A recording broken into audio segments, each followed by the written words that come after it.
Bye. Kami tatakbo na. Tapos, kung nasiguro ako, tingnan ko nga.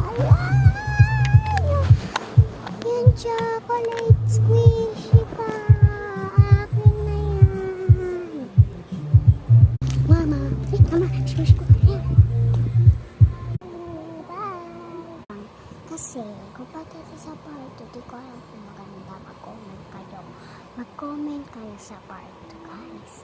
Kapag hindi kayo nag-comment, di ko gagawin ng part 2, gets? Tapos, maganda kayo sa akin sa